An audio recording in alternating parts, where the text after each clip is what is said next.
Good morning, students. Welcome to Learners Academy. So today's topic is exercise number 6.2. Today we are going to solve exercise 6.2, and it is based on the core concepts of increasing and decreasing functions. So before starting the exercise, एक बार फटाफट से पिछली दो classes में क्या हमने सीखा उसको रिवाइज कर लेते हैं कि एक फंक्शन जो होता है या तो इंक्रीजिंग होता है या डिक्रीजिंग होता है। ठीक है, फिर उसके कॉम्बिनेशन से कुछ और केसेस भी बनते हैं। और with the use of derivatives हम कैसे दो तरीके से हम निकालते थे, एक तो without the use of derivatives और एक with the use of derivatives. Without the use of derivatives ये सीखा था कि अगर हमने उसकी डोमेन से दो पॉइंट लिए जिसमें से एक छोटा और एक बड़ा निकला, तो ऐसा लेने से अगर फंक्शन की वैल्यू भी छोटे पॉइंट पे छोटी निकले और बड़े पॉइंट पे बड़ी निकले, फंक्शन की वैल्यू छोटे इनपुट पे छोटी निकले और बड़े इनपुट पे बड़ी निकले, अगर ऐसा होता है कि दिस इंप्लाइज दिस हो जाता है तो फंक्शन क्या हो जाता है, इंक्रीजिंग हो जाता है। मतलब ये दोनों साइन अगर सेम रहते हैं तो फंक्शन इंक्रीजिंग हो जाता है, अदरवाइज फंक्शन क्या हो जाता है, डिक्रीजिंग हो जाता है। एंड दूसरी चीज हमने सीखी कि अगर यहाँ पे केवल ये लेस देन आ रहा है, केवल लेस देन आ रहा है तो इंक्रीजिंग होगा, लेकिन अगर ये equal less than equal to आ रहा है तो नहीं, केवल लेस देन आ रहा है तो स्ट्रिक्टली इंक्रीजिंग होगा। ठीक है, और अगर लेस देन इक्वल टू आ जाए तो केवल जनरल इंक्रीजिंग होगा। ठीक है, ये तो था without the use of derivatives. And with the use of derivatives में हमने सीखा कि अगर f dash x greater than zero आ जाए तब तो क्या होता है, स्ट्रिक्टली इंक्रीजिंग। क्योंकि मैक्सिमम क्वेश्चंस तो ये with the use of derivatives करने, शुरू के एक आध क्वेश्चंस अपन विदाउट द यूज ऑफ चला सकते हैं, वो भी चाहें तो। और अगर नहीं आप कहते हो कि नहीं सर सारे with the use of derivatives चाहिए, तो आप सारे with the use of derivatives भी चला सकते हो। बट एक आध क्वेश्चन फॉर्मली ले लेंगे अपन, भाई चलो भाई एक एक आध विदाउट द यूज ऑफ भी कर लें, है ना। बट आपके ऊपर कंपल्शन नहीं है, इफ यू वांट आप सारे के सारे question with the use of derivatives कर सकते हो, क्योंकि चैप्टर का नाम है application of derivatives, strictly increasing. बताओ second case, f dash x greater than zero था, greater than equal to zero लगा दो तो इसमें क्या हो जाएगा, सिंपली इंक्रीजिंग, स्ट्रिक्टली वर्ड हट जाएगा, इक्वालिटी का साइन लगते ही स्ट्रिक्टली वर्ड हट जाएगा। तीसरा केस क्या था, अगर f dash x less than zero आ जाए then strictly decreasing, strictly decreasing. Okay, then the fourth case was f dash x, f dash x less than equal to zero हो जाए तो फिर डिक्रीजिंग, तो फिर decreasing. And fifth one was if f dash x is equal to zero आ जाए तो फिर the function is a constant function. और अगर इन पांच में से किसी भी दो का तीन का कॉम्बिनेशन हो जाए, दैट मीन्स किसी पर्टिकुलर इंटरवल में इसका और इसका कॉम्बिनेशन आ रहा है, या इसका इसका कॉम्बिनेशन आ रहा है, या इसका इसका इस तरीके से आ रहा है, तो फिर आंसर क्या हो जाता है, नीदर, मतलब इंक्रीजिंग डिक्रीजिंग का कॉम्बिनेशन आ जाए, एक तो इंक्रीजिंग का कॉम्बिनेशन आ जाए, एक डिक्रीजिंग का कॉम्बिनेशन आ जाए, ऐसा कुछ भी हो जाए तो नीदर इंक्रीजिंग नॉर डिक्रीजिंग, ये कंक्लूजन निकलता है हमारा। ठीक है, तो ये बेसिकली हमने अब इसकी पूरी डिटेल देखी, मीन वैल्यू थ्योरम से उसका प्रूफ भी देखा, सब कुछ देखा। अल्टीमेटली इस कंक्लूजन पे हम आए, अगर कुछ भी नहीं आता, ये पांच केसेस को एनालाइज करना आता है तो हम एक्सरसाइज सॉल्व कर सकते हैं। ठीक है, कशिश why were you absent? Reward कहीं जाते हो, कहीं पर भी जाते हो, आप कहीं से भी क्लास ले सकते हो। आपको हमेशा कह रखा है सारे बच्चों को कि कहीं पर भी जाओ आप वहां से ऑनलाइन क्लास ले सकते हो। क्लास मिस करना एक तरीके से आपके लिए, एक तरीके से क्या कहूँ मैं, अभिशाप है इस मोमेंट ऑफ टाइम पे। तो अगर आप क्लास मिस कर रहे हो उससे बुरा कुछ हो नहीं सकता आपके लिए। बेटा आप वैसे ही पीछे हो, व्हाट कैन आई से, फिर अब मैं क्या कहूँ बताओ। छोटे बच्चे होने की डांट दिया, डंडा लगा दिया। You are mature enough to analyse कि आप किस पोजीशन पे खड़े हो, किस पोजीशन पे आपने ज्वाइन किया, उसके बाद फिर आप जो बेसिक कॉन्सेप्चुअल क्लास है उसको मिस कर रहे हो। चलो एक्सरसाइज में तो क्या होता है, बीच बीच में अपन वीडियो देख के समझ लेते हैं, लेकिन कॉन्सेप्ट्स जो होते हैं, बिल्डिंग कॉन्सेप्ट, कॉन्सेप्ट बिल्डिंग जो क्लास होती है उसमें तो अपने को बहुत सारी चीजों का सेक्रीफाइस करना पड़ता है। बेटा वहां तो फोन था, वहां तो फोन था, मम्मी पापा किसी का भी फोन था, यू शुड हैव आज एक बार बोलते तो सही कि सर मैं शिवाड़ हूँ, कुछ हो सकता है क्या। आप प्रॉब्लम बताओगे तो सॉल्यूशन बताएंगे ना, बोलो। मैं आपको एक लिंक शेयर करता, उस लिंक पे क्लिक करते ही आप सीधा हमसे कनेक्ट हो जाते हैं। इस टाइम भी अगर कोई घर पे बैठा है तो हमसे कनेक्ट हो सकता है, इस टाइम भी। अब अगर आपके पास वीडियो है, चलो वीडियो देख लोगे, लेकिन लाइव क्लास तो लाइव ही होती है। अब अगर आप वीडियो ले भी लोगे तो वो लाइव थोड़ी ना होगी, वो रिकॉर्डेड होगी, उसमें आप कुछ पूछ नहीं सकते। वहां पे आप बैठे बैठे वहां से कुछ पूछ भी सकते थे, कुछ बता भी सकते थे। और लाइव क्लास में जो फोकस होता है ना, वो रिकॉर्डेड क्लास में नहीं होता। रिकॉर्डेड क्लास में जैसे कोई आ गया, अपन पोस्ट करके उससे बात करने लग जाएंगे। लाइव में तो आपको देखूंगा मैं, तो आपको डर रहेगा, तो आप उस पर फोकस करोगे। लाइव में ऐसा लगता है कि हम वहीं बैठे हैं, समझ रहे हो। तो अब ऐसी क्लासेस, क्रूशियल क्लासेस को मिस करोगे तो फिर कुछ भी नहीं हो सकता बेटा। Okay, so exercise number 6.2, question number 1. Show that the function given by fx equal to 3x plus 17 is strictly increasing on r. हमको ये शो करना है कि ये फंक्शन क्या है, स्ट्रिक्टली इंक्रीज करेगा r पे। तो देखो दो तरीके हैं, एक तो without the use of derivatives और एक with the use of derivatives. Without the use of derivatives मैंने एक एग्जांपल करके बताया था, अगर आपको याद हो कि देखो हमारे पास फंक्शन गिवन क्या है, here the given function is without the use of derivatives बता रहा हूं मैं ना। here the given function is, बोलो क्या है, fx equal to 3x plus 17, ये गिवन फंक्शन है और हमारी डोमेन क्या है, स्ट्रिक्टली इंक्रीजिंग ऑन r। सारे के सारे रियल नंबर अपने को सोचना है, यानी कि x belongs to r। Domain का मतलब क्या होता है कि x की वैल्यू, और रेंज का मतलब क्या होता है fx की वैल्यू या फिर y की वैल्यू, इस तरीके से कह सकते हैं। तो ये हमारा गिवन फंक्शन है। अब मुझे प्रूव करना है कि ये स्ट्रिक्टली इंक्रीजिंग ऑन r है, तो मैं क्या करूंगा, लेट x1 एंड x2, दो मैंने पॉइंट्स ले लिए x1 x2 belonging to the domain r। ऐसे दो पॉइंट्स ले लिए मैंने उस डोमेन से, सच दैट x1 तो छोटा हो और x2 बड़ा हो। इस तरीके से दो पॉइंट्स ले लेने हैं, एक छोटा और एक बड़ा। तो x1 जैसे छोटा ले लिया और x2 बड़ा ले लिया। ठीक है, अब इस इनइक्वालिटी से मेरा काम है इस इनइक्वालिटी को पैदा करना। इस इनइक्वालिटी से मेरा काम है इस इनइक्वालिटी को पैदा करना। तो इस ये fx1 कब आएगा, जब यहाँ पे x की जगह x1 आएगा। अब x की जगह x1 कब आएगा, जब अंदर वाले x की जगह x1 आएगा। दैट मीन्स ये क्या हो जाएगा, 3x1 प्लस 17। तो x1 से मुझे 3x1 प्लस 17 बनाना है। कैसे बनाएंगे, सबसे पहले इस इनइक्वालिटी में पहले तो आप x का कोएफिशिएंट पकड़ो। x का कोएफिशिएंट पकड़ो क्या है, 3। तो इस इनइक्वालिटी को मैं 3 से मल्टीप्लाई करा दूं। जैसे मैं इस इनइक्वालिटी को 3 से मल्टीप्लाई करा दूंगा तो ये क्या हो जाएगा, 3x1 लेस देन उधर क्या हो जाएगा 3x2। फिर आगे प्लस 17 करना है तो प्लस 17 यहाँ पे भी करो यहाँ पे भी करो, तो it will B 3x1 plus 17 और उधर क्या हो जाएगा 3x2 प्लस 17। अच्छा जी, 3x plus 1 17 is nothing but the fx1। ये तो fx1 की वैल्यू है ना। अगर मैं x की जगह यहाँ पे x1 डाल दूं तो आंसर क्या आएगा, 3x1 प्लस 17 आएगा। तो 3x1 प्लस 17 fx1 की वैल्यू है। सिमिलरली अगर मैं x की जगह x2 डाल दूं तो आंसर क्या आएगा, 3x2 प्लस 17। तो 3x2 प्लस 17 किसकी वैल्यू हो गई, fx2 की वैल्यू हो गई। तो ये लो साहब, मैंने इस इनइक्वालिटी से ये इनइक्वालिटी पैदा कर दी ना। साइन दोनों के सेम है ना। मैंने जब x1 छोटा लिया तो fx1 भी छोटा आया, मैंने x2 बड़ा लिया तो fx2 भी बड़ा आया। इसका मतलब फंक्शन क्या, अगर साइन सेम होता है तो फंक्शन क्या होता है, इंक्रीजिंग। अगर साइन चेंज हो जाता है, अपोजिट हो जाता है, तो फंक्शन क्या हो जाता है, डिक्रीजिंग। तो मैं क्या लिखूंगा, hair hair x1 less than x2 लेते ही fx1 लेस देन fx2 आ गया। इस अजम्पशन से ये रिजल्ट आ गया, ऐसा अज्यूम करने से ये रिजल्ट आ गया, ये कंक्लूजन आ गया। So the given function is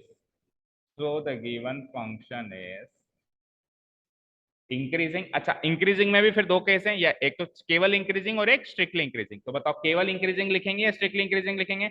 equality का साइन नहीं लग रहा ना यहाँ पे, अगर इक्वालिटी का साइन लगता तो मैं क्या कहता, इंक्रीजिंग। अभी क्या नहीं लग रहा इक्वालिटी का साइन, तो क्या लिख दूंगा, strictly increasing, strictly increasing on the given domain are. Prove करना था या पता करना था, प्रूव करना था। नीचे लिख दो प्रूव्ड, नीचे लिख दो प्रूव्ड। बोलो समझ आया। ऊपर हेडिंग डाल दो, ये तो है without the use of derivatives, without the use of derivatives। जो सिंपल मतलब ज्यादा कॉम्प्लिकेटेड फंक्शंस नहीं है, कॉम्प्लेक्स फंक्शंस नहीं है, सिंपल फंक्शंस हैं, वो तो without the use of derivatives भी आप ऐसे कर लोगे। लेकिन जो ज्यादा कॉम्प्लेक्स फंक्शंस आएंगे उसको फिर with the use of derivatives ही कर पाएंगे। इसको मैं डिलीट कर दूं। अब with the use of derivative देखना है, यही question same same question, yes, क्योंकि एग्जाम में तो हमारा काम तो with the use of derivative है। ये तो मैं छोटे एक आध क्वेश्चन आपको वो वाला फील भी दिलवा रहा हूँ, क्योंकि आपको नॉलेज तो होनी चाहिए, है ना। उस वाले कॉन्सेप्ट पे बेस्ड क्वेश्चन आ जाए तो ऐसा नहीं हो कि ब्लैंक हो जाए, इसलिए एक आध क्वेश्चन में वाला फील दिलवा रहा हूँ अभी। एक बार स्पीड पकड़ेंगे तीसरे चौथे क्वेश्चन से तो फिर अपने को वही करना है क्या, with the use of derivatives ही करना है। चलो तो with the use of derivatives करें, कर दूं उसको डिलीट। तो गिवन फंक्शन क्या है, f x equal to 3x plus 17 where x belongs to any real number r। Okay, तो with the use of derivatives चल रहा है, तो with the use of derivatives के लिए मुझे क्या करना पड़ेगा, differentiating both sides with respect to x। लिखिए नाउ डिफरेंशिएटिंग बोथ साइड्स, पहले तो ऊपर वही लाइन लिख देंगे, given function is this differentiating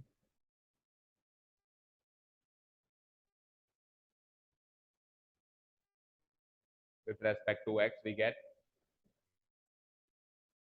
क्या मिलेगा, डिफरेंशिएट करेंगे तो F x becomes F dash x, और 3x प्लस 17 का डेरिवेटिव क्या होता है, 3x का 3, 17 का 0, इट इज 3। अच्छा जी, अच्छा ये एफ डैश एक्स 3 जो है, मतलब एफ डैश एक्स की वैल्यू जो 3 आई है, ये तीन ऑप्शन है, ये न्यूट्रल आई है, ये पॉजिटिव आई है या नेगेटिव आई है, पॉजिटिव, ये क्या आई है, ग्रेटर देन 0 आई है। तो अगर डेरिवेटिव ग्रेटर देन 0 है तो ओरिजिनल फंक्शन क्या हो जाएगा, इंक्रीजिंग हो जाएगा। और डेरिवेटिव ग्रेटर देन 0 है, ग्रेटर देन इक्वल टू 0 नहीं है, अगर ग्रेटर देन इक्वल टू 0 होता तो सिंपली इंक्रीजिंग होता, लेकिन इक्वालिटी का साइन नहीं है अगेन यहाँ पे भी, तो डेरिवेटिव बढ़ा, that means the function is increasing. Here f dash x is greater than 0 for any value of x, for all, ऐसे लिख दो, for all x belonging to, अच्छा ये भी देखो x कोई भी रियल नंबर लेना था, तो यहाँ पे एफ डैश एक्स में तो x कहीं आया ही नहीं, एफ डैश एक्स की वैल्यू में तो x कहीं पर भी आया ही नहीं, एफ डैश एक्स तो एक कांस्टेंट वैल्यू है 3 जो कि ग्रेटर, मान लो यहाँ पे 3x होता, तो फिर मैं सोचता कि यार x को मैं क्या पुटअप करूँ, x को पॉजिटिव पुटअप करूंगा तो ये 3x पॉजिटिव बनेगा, x कोई भी रियल नंबर है ना, x को नेगेटिव पुटअप करता तो ये नेगेटिव भी बन सकता था, x को 0 पुटअप करता तो ये 0 भी बन सकता था, वो बात के केसेस होते, लेकिन यहाँ पे 3x नहीं आया, यहाँ पे क्या आया, x। तो एफ डैश एक्स जो है वो इंडिपेंडेंट ऑफ एक्स है, इंडिपेंडेंट ऑफ एक्स है, एक्स पे डिपेंड ही नहीं कर रहा, तो हर हाल में ये पॉजिटिव है, हर हाल में पॉजिटिव है, तो फिर ये फंक्शन हर हाल में क्या हो जाएगा, इंक्रीजिंग फंक्शन हो जाएगा। So the given function F x,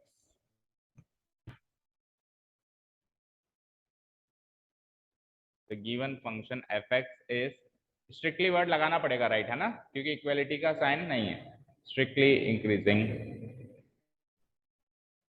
on the given domain are, इससे भी प्रूव्ड हो गया। तो यू कैन इमेजिन, देखो डेरिवेटिव वाला तरीका ज्यादा आसान है, ठीक है, और प्रैक्टिकल है भाई, ये इजी क्वेश्चन था, इसमें आप वो इक्वालिटी इक्वालिटी में घुस के भी करके आ गए, सॉल्व करके आ गए, बट थोड़ा कॉम्प्लिकेटेड होगा क्वाड्रेटिक क्यूबिक, तो कैसे इक्वालिटी में घुसोगे, क्योंकि इक्वालिटी को क्वाड्रेटिक क्यूबिक में सोचना बड़ा मुश्किल होता है, इक्वालिटी को क्वाड्रेटिक इक्वेशन और क्यूबिक में सोचना थोड़ा मुश्किल होता है, इतना आसान नहीं होता जितना लीनियर में होता है, समझ रहे हो, ठीक है, क्योंकि नेगेटिव का स्क्वायर पॉजिटिव हो जाता है, बहुत सारी चीजें जो सोचनी पड़ती हैं, ठीक है, समझ आया बेटा, ठीक है। अच्छा एक चीज और, एक चीज और मैं डिस्कस करूंगा, कई बार बच्चे पता क्या करते हैं, एफ डैश एक्स की वैल्यू 3 आई, तो एफ डैश इक्वल टू 3 अगर इसका ग्राफ बनाऊं तो 3 पे कांस्टेंट फंक्शन बनेगा ऐसे, तो 3 पे कांस्टेंट फंक्शन बनेगा तो बच्चे कह देते हैं सर एफ डैश जो एफ एक्स है वो इंक्रीजिंग भी नहीं है डिक्रीजिंग भी नहीं है, कांस्टेंट है। अरे ये तो एफ डैश एक्स का ग्राफ है ना, आप जरा उसका ग्राफ बनाओ तो सही, 3x प्लस 17, 3x प्लस 17 का ग्राफ 17x इक्वल टू 17 से पास होता हो जाएगा और एक इंक्रीजिंग फंक्शन का ग्राफ बनेगा, इसका ग्राफ सोचना है, 3x प्लस 17 का ग्राफ सोचना है कि इंक्रीजिंग है या डिक्रीजिंग, इसके डेरिवेटिव का ग्राफ नहीं सोचना है, इसके डेरिवेटिव का ग्राफ अगर आप बना भी देते हो तो इसके डेरिवेटिव के ग्राफ में आपको केवल इतनी सी बात सोचनी है कि ये एक्स एक्सिस से ऊपर है या नीचे, कल बताया था, जब डेरिवेटिव का ग्राफ सोचना है तो केवल इतनी सी बात सोचनी है कि एक्स एक्सिस के ऊपर है या नीचे, अगर ओरिजिनल फंक्शन का ग्राफ सोचना है तो फिर उसका डायरेक्शन देखना है।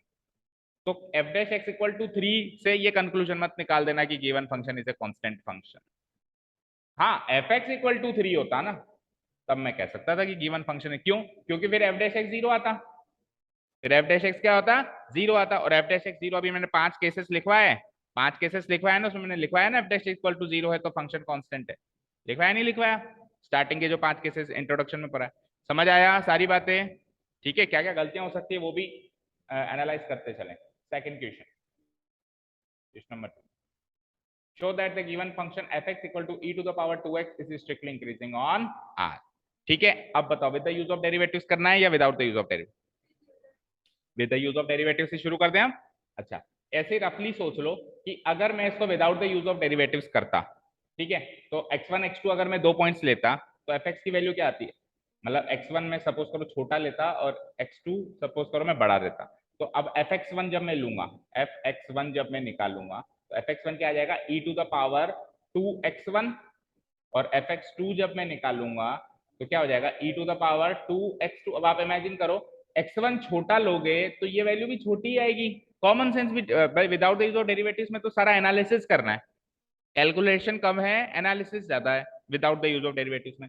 भाई ई क्या है, यूलर नंबर सीखा था अपन ने, ई जिसकी वैल्यू 2 पॉइंट समथिंग है।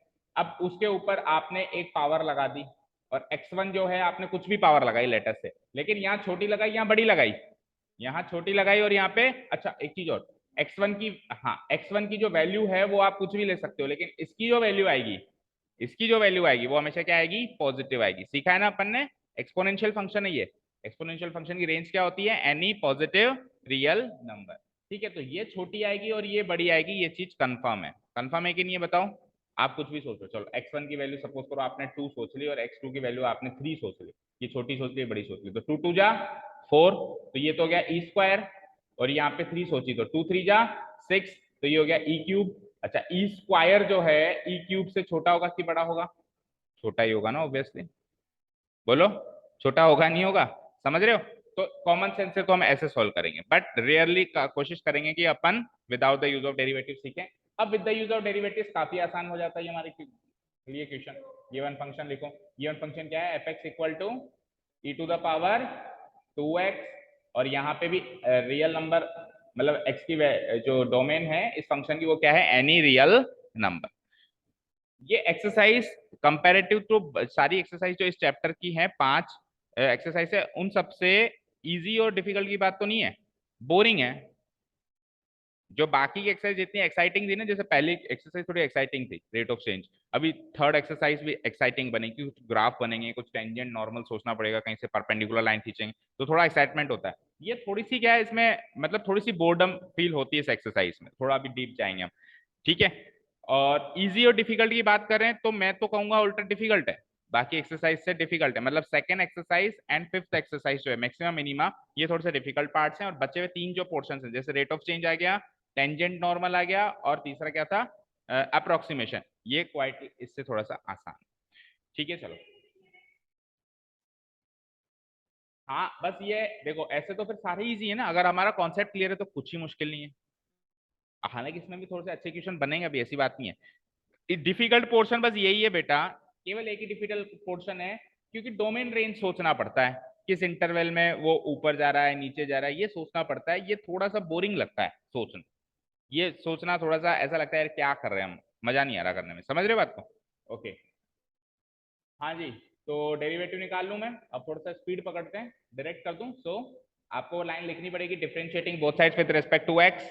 सो एफ डैश एक्स क्या आएगा बोलो, e to the power 2x का डेरिवेटिव कैसे निकालेंगे बोलो, e to the power log लगा के, y e is not a variable, constant के ऊपर वेरिएबल है, और वो भी e के ऊपर है, तो एक्सपोनेंशियल फंक्शन है। कैसे करते थे, e to the power x का derivative e to the power x होता है, तो e to the power 2x का derivative e to the power 2x होगा, लेकिन चेन रूल से 2x का भी डेरिवेटिव करेंगे जो क्या आएगा 2, so it will be 2 e to the power 2x, so it will be 2 e to the power 2x। ठीक है, यहां तक हो गया, यहां तक हो गया। अच्छा जी, अब मुझे बताओ f x equal to e to the power x जो फंक्शन होता था, एक्सपोनेंशियल फंक्शन होता था, वो उसकी जो डोमेन रेंज होती थी वो क्या होती थी, डोमेन तो कोई भी रियल नंबर और रेंज आर पॉजिटिव, ये होती थी एक्सपोनेंशियल फंक्शन। इसका ग्राफ भी कुछ ऐसा बना था, याद है आपको भाई। ये आप x की वैल्यू तो नेगेटिव और पॉजिटिव दोनों ले पा रहे हो, लेकिन y की वैल्यू हर हाल में x एक्सिस से ऊपर आ रही है, देने इसका मतलब है y की वैल्यू हर हाल में पॉजिटिव आ रही है, ये कभी भी इस x एक्सिस को टच नहीं कर सकता, यानी कि इसकी वैल्यू कभी भी जीरो नहीं हो सकती और जीरो से छोटी भी नहीं हो सकती। तो एक्सपोनेंशियल फंक्शन की वैल्यू हमेशा पॉजिटिव आएगी, तो इसकी वैल्यू भी हमेशा पॉजिटिव आएगी, नहीं आएगी, सोचो जरा।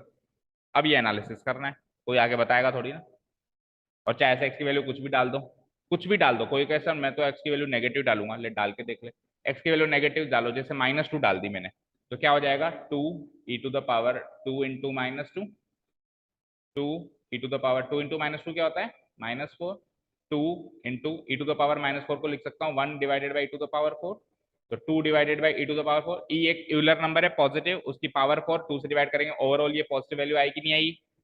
तो यहाँ पे x की वैल्यू कुछ भी डाल दो, एनी वैल्यू यू वांट, कोई भी रियल वैल्यू डाल दो, इसकी वैल्यू हर हाल में पॉजिटिव आएगी।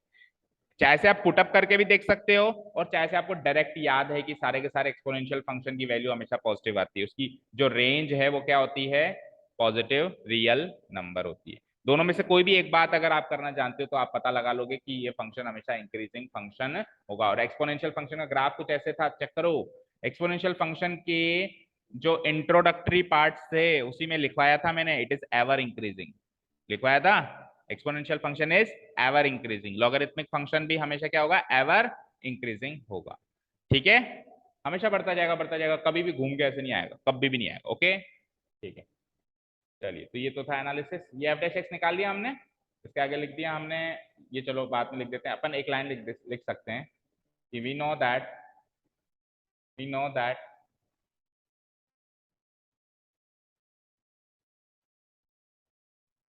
any exponential function is always positive. The value of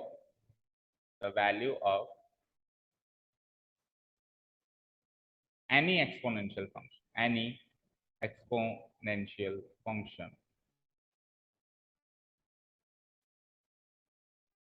is always positive, is always positive.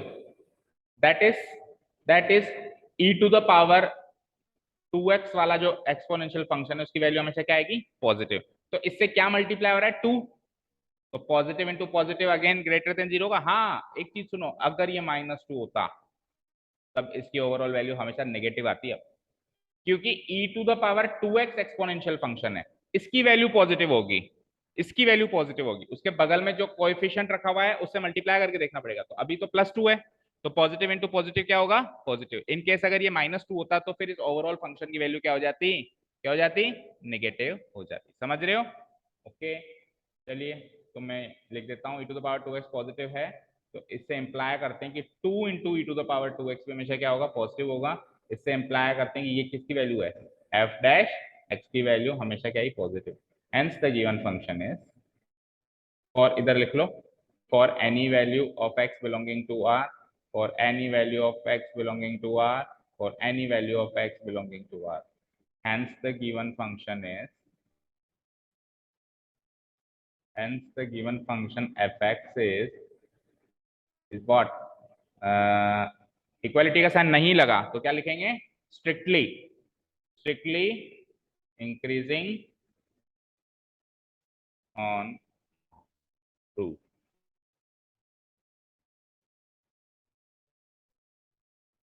हाँ इसमें भी शो कर, हाँ मैंने आपको कल बताया था, पिछले 2 क्लासेस से अपन चर्चा कर रहे हैं कि अगर फंक्शन स्ट्रिक्टली इंक्रीजिंग है तो वो इंक्रीजिंग भी प्रूव बोला जा सकता है, लेकिन अगर इंक्रीजिंग है तो स्ट्रिक्टली इंक्रीजिंग नहीं बोला जा सकता। तो हम, उन्होंने तो इंक्रीजिंग लिखने के लिए कहा है, अपन तो एक एक्स्ट्रा बात और बता रहे हैं ना, कम तो नहीं बता रहे ना, कोई बात ज्यादा ही दे रहे हैं उसको। ठीक है, तो स्ट्रिक्टली इंक्रीजिंग को स्ट्रिक्टली इंक्रीजिंग लिखोगे कोई पाप नहीं किया, लेकिन उल्टा कर दिया तो पाप कर दिया, फिर मार्क्स कटेंगे। ओके समझ आया?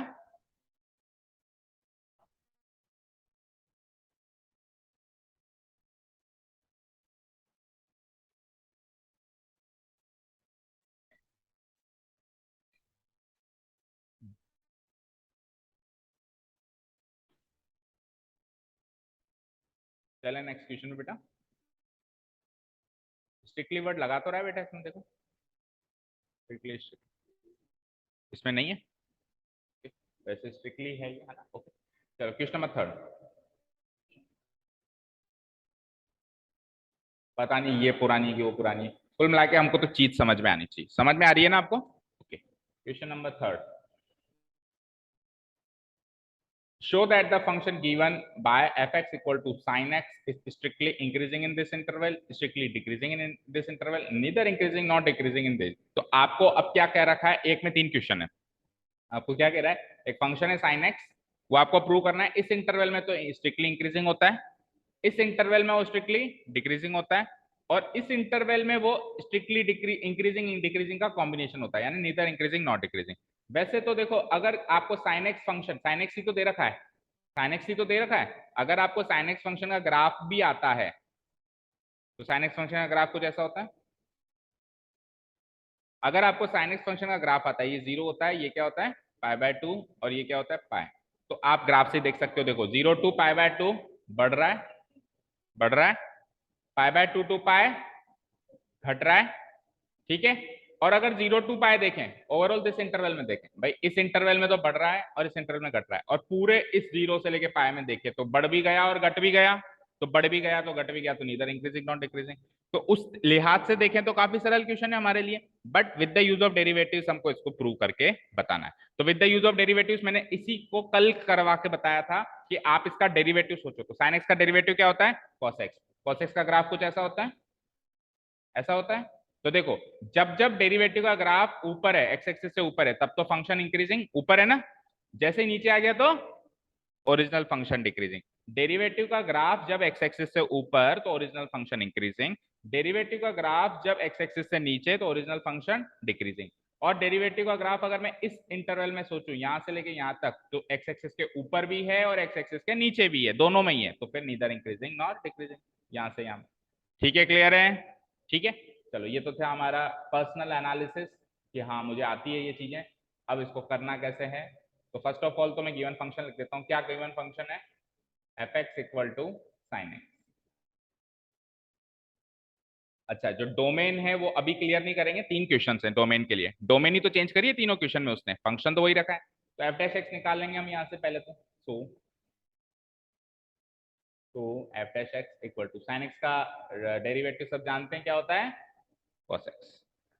ठीक है, तो ये तो जनरल थिंग हो गई पूरे ओवरऑल क्वेश्चन के लिए। नाउ क्वेश्चन नंबर फर्स्ट, यहाँ से ए पार्ट, ए पार्ट में अपने को एक्स की वैल्यू क्या दे रखी है, मतलब डोमेन क्या दे रखा है 0 to π/2। देख लो इंटरवल यही है ना, आपके बुक में भी यही है 0 to π/2। अब आपको ये चेक करना है कि ये जो डेरिवेटिव है ना, ये डेरिवेटिव इस इंटरवल में पॉजिटिव है या नेगेटिव। अगर पॉजिटिव है तो ओरिजिनल फंक्शन इंक्रीजिंग, अगर नेगेटिव है तो ओरिजिनल फंक्शन डिक्रीजिंग। तो 0 से लेके π/2 में आप पता लगाओ कि cos x की वैल्यू कैसे होती है। बताओ, cos 0 क्या होता है 1, cos 0 क्या होता है 1, और cos 90 क्या होता है 0, और बीच का कोई एक नंबर ले लो, चलो 0 और 90 के बीच में कोई भी नंबर ले, जैसे 30 डिग्री ले लो, cos 30 डिग्री क्या होता है 1/√3/2, √3/2। तो कुल मिला के इस इंटरवल में cos x हमेशा पॉजिटिव है या नहीं है, तो इस इंटरवल में ओरिजिनल फंक्शन हमेशा इंक्रीजिंग होगा या नहीं होगा। ठीक है, समझ आया। तो इसको कैसे प्रेजेंट करेंगे हम, ये ऐसे लिखेंगे हेयर, ये पहली इंटरवल है ना, हेयर जब x जो है 0 से π/2 के बीच में वेरी कर रहा है, तब तब मेरा cos x जो है वो, जो चीज मैंने लिखी बताओ सही लिखी है क्या, 0 से 1 के बीच में वेरी कर रहा है।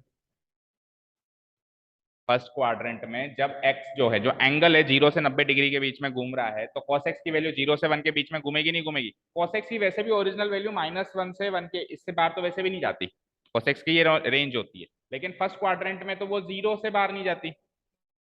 समझ रहे हो, बोलो ये चीज समझ में आई क्या, यहाँ से यहाँ कैसे आया। अब ये एनालिसिस है कि x की वैल्यू जब 0 से π/2 में घूमती है तो cos x की वैल्यू 0 से 1 के बीच में, इसका मतलब ये नहीं है कि cos 0 0 है और cos π/2 1 है, इसका मतलब ये नहीं है। देखो, इनइक्वालिटी में सीधे सीधे नहीं लिखा जाता है कि cos पे 0 की वैल्यू लगा के 0 लिख दिया, cos पे आपको सोचना होता है, कॉमन सेंस से सोचना होता है कि x की वैल्यू 0 से π/2 के बीच में घूमेगी, तो cos x की वैल्यू किस किस के बीच में घूमेगी, 0 और 1 के बीच में घूमेगी। बोलो बोलो, आयुषी नहीं समझ आया, नहीं आया, ठीक है कोई बात नहीं। देखो 0 to π/2 है ना, 0 to π/2, बीच में π/4 भी आएगा 45 डिग्री, π/3 भी आएगा 30, π/6 भी आएगा 30 डिग्री, और π/3 भी आएगा 10th के वो वैल्यूज ले लिए अपने, क्लास 10th में लेते थे 4-5 वैल्यू। बोलो cos 0 क्या आता है 1, याद है। cos 30 डिग्री क्या होता है, cos π/6 क्या होता है √3/2। हाँ, cos π/4 क्या होता है? 45 डिग्री पे क्या होता है बोलो? 1/√2। 60 पे 1/2 और 90 पे हो जाता है 0, हो जाता है 0 to π/2 ही तो है बेटा। अगले क्वेश्चन में देखेंगे, पहले इसको देखो। 0 to π/2 जब x की वैल्यू, ये x की वैल्यू है और ये cos x की वैल्यू है या फिर fx की वैल्यू है।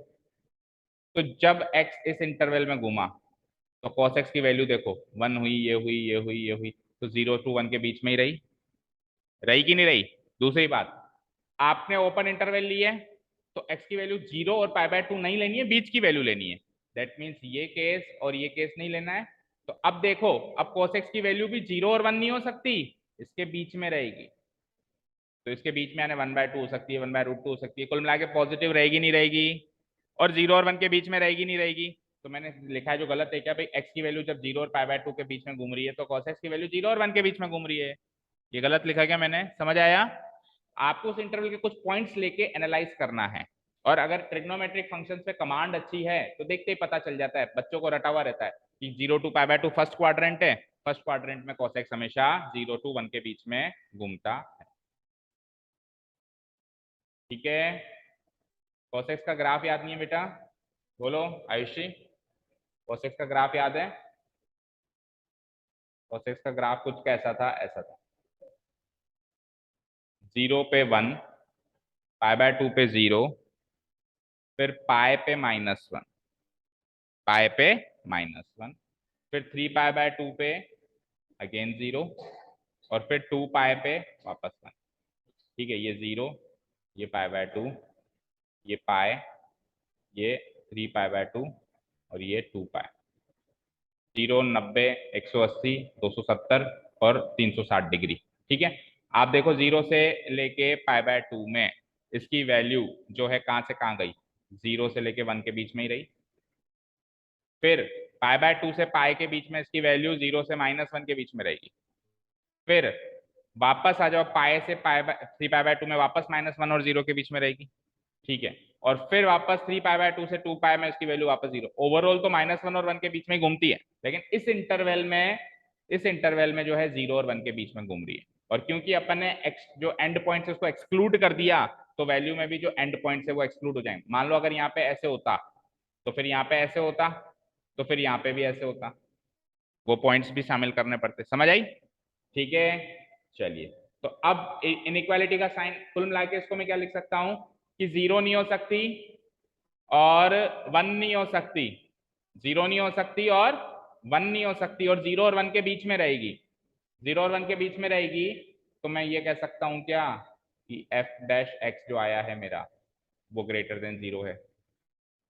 0 से तो बड़ा ही है ना, चाहे से 1 से छोटा है, चाहे से 1 से छोटा है, लेकिन आपको ये थोड़ा देखना है भाई 1 से छोटा ही नहीं है, आपको तो इंक्रीजिंग डिक्रीजिंग के लिए केवल इतना देखना है कि 0 से बड़ा है कि 0 से छोटा है कि 0 है।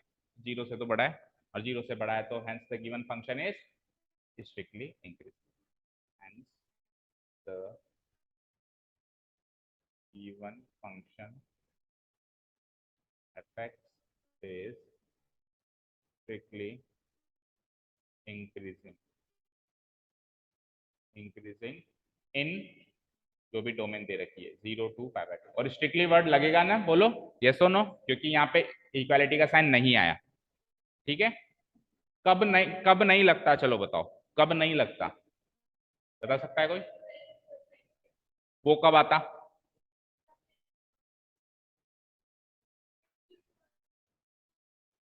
जब ये π/2 शामिल होता, इसके डोमेन में π/2 शामिल होता, तो π/2 पे वैल्यू 0 होती है, एग्जैक्टली 0 होती है, तो यहाँ पे डंडा लग जाता, यहाँ पे डंडा लग जाता, तो यहाँ पे डंडा लग जाता, तो फिर स्ट्रिक्टली हट जाता। cos π/2 पे वैल्यू 0 होती है ना, cos cos 90 डिग्री 0 होता है नहीं होता है? तो अगर मैं ये π/2 वाला पॉइंट शामिल कर लेता तो फिर ये 0 वाला पॉइंट भी शामिल होता। अभी वो शामिल नहीं है तो 0 भी शामिल नहीं है, 0 भी शामिल नहीं है, तो f'(x) की वैल्यू इक्वल टू 0 नहीं है, 0 से बड़ी है। ओके, समझ आया? तो थोड़ा सा चेंजेस करते क्वेश्चन चेंज हो सकता है। ठीक है, ये तो हो गया पहला क्वेश्चन आंसर। बी पार्ट देखो, बी पार्ट में क्या है हमारे पास? रेंज ओ डोमेन, बोलो पाई बाय 2 से पाई। अच्छा, इसको शो करना था तो इधर लिख देना प्रूव्ड। ठीक है, शो दैट कर रहा है ना। ठीक है, पाई बाय 2 से पाई। और अभी अभी मैंने करके बताया, अब दोबारा करने की जरूरत है क्या, कि जब जब जब x की वैल्यू पाई बाय 2 और पाई के बीच में लाया कर रही है, तो अभी मैंने करके बताया ना, तो एफ एक्स की वैल्यू यानी कि कॉस एक्स की वैल्यू कहां से कहां के बीच में लाया कर रही है, बताओ कहां से लाया कर रही है, -1 से 0। बेटा अभी अभी बनाया था ना ग्राफ, 0 टू पाई में तो वो 0 से लेके 1, और पाई बाय 2 से पाई में उसकी वैल्यू 0 से -1 के बीच में लाया कर रही। तो मैं लिख सकता हूँ cos x greater than -1 and less than 0।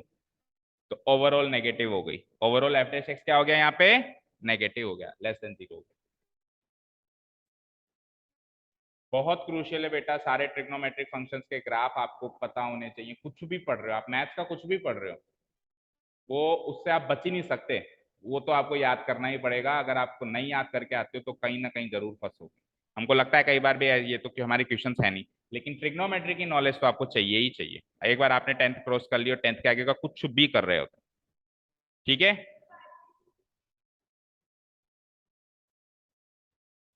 Cos pi by 2 क्या होता है, 0। पाई बाय 2 लिया ही नहीं ना, तो 0 भी लिया ही नहीं।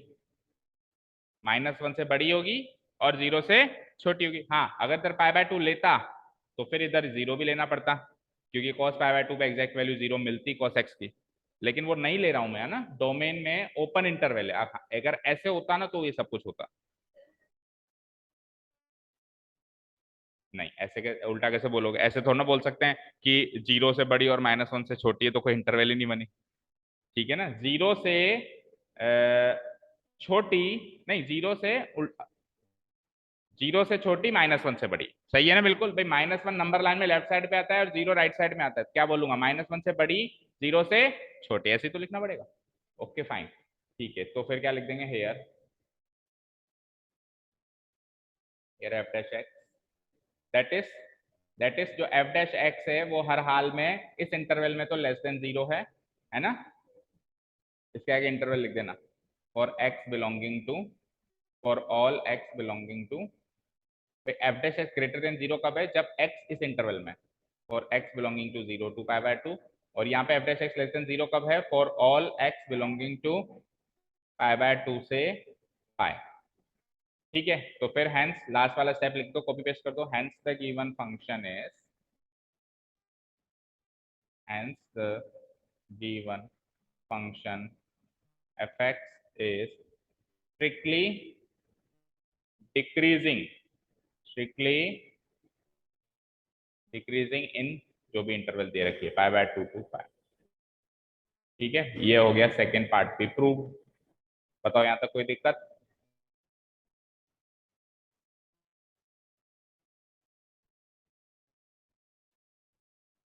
बेटा सिंपल सा लॉजिक है, एफ डैश एक्स का साइन चेक करना है पॉजिटिव है या नेगेटिव। अब अगर उसमें कोई ट्रिग्नोमेट्रिक फंक्शन आता है तो आपका नॉलेज होनी चाहिए कि किस इंटरवल में किस ट्रिग्नोमेट्रिक फंक्शन का साइन पॉजिटिव होता है, किसका नेगेटिव। आयुषी अभी भी अगर याद नहीं है तो आप फिर से शीट ले लो मुझसे उसकी ट्रिग्नोमेट्रिक फंक्शंस की, और एक बार बस क्वाड्रेंट याद कर लो। देखो क्वाड्रेंट में हमने ऐसे सीखा था, ये 0 टू पाई बाय 2 है, ये पाई बाय 2 टू पाई है, ये पाई टू 3 पाई बाय 2 है, और ये 3 पाई बाय 2 टू 2 पाई।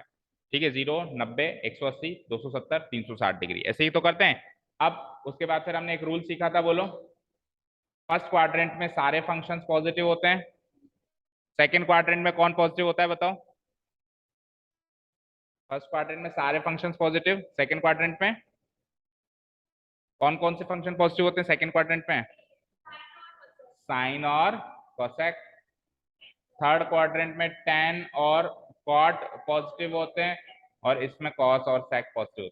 भाई फर्स्ट क्वाड्रेंट में सारे फंक्शन, सारे जितने भी साइन कोसेक कोसेक सारे पॉजिटिव हैं। इसमें साइन और कोसेक पॉजिटिव हैं, बाकी सब नेगेटिव हैं।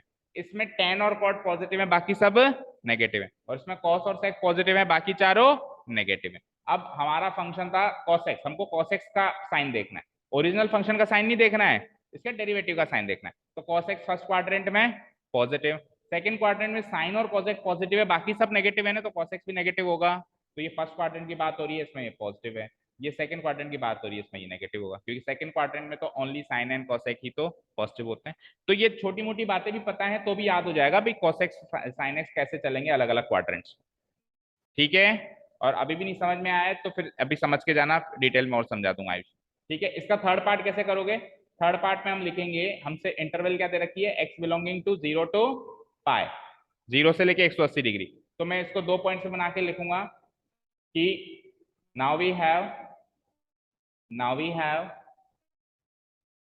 a given function, या फिर now we have fx is strictly increasing, strictly increasing, increasing तो कौन से डोमेन में आया था बताओ, in 0 to pi/2, and fx is strictly decreasing किसमें आया बोलो, pi/2 to pi, in pi/2 to pi। This is my equation 1, this is my equation 2। तो दोनों इक्वेशंस को साथ में रीड करें तो from equation 1 and 2 we can say, from equation 1 and equation 2 दोनों को साथ में रीड करें तो हमको क्या मिलेगा कि F x is neither increasing not decreasing. भाई दोनों के इंटरवल को मर्ज कर दिया ना, बताया था ना, उन 5 में से कॉम्बिनेशन हो जाए तो नीदर इंक्रीजिंग नॉर डिक्रीजिंग का कंक्लूजन निकलेगा, not decreasing in 0 to pi। True.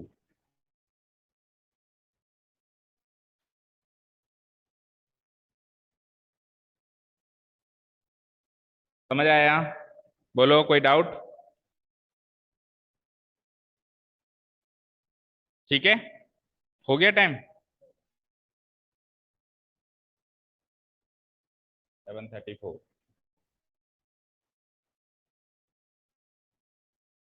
चलो, आज का टारगेट पता है क्या बनाया था मैंने?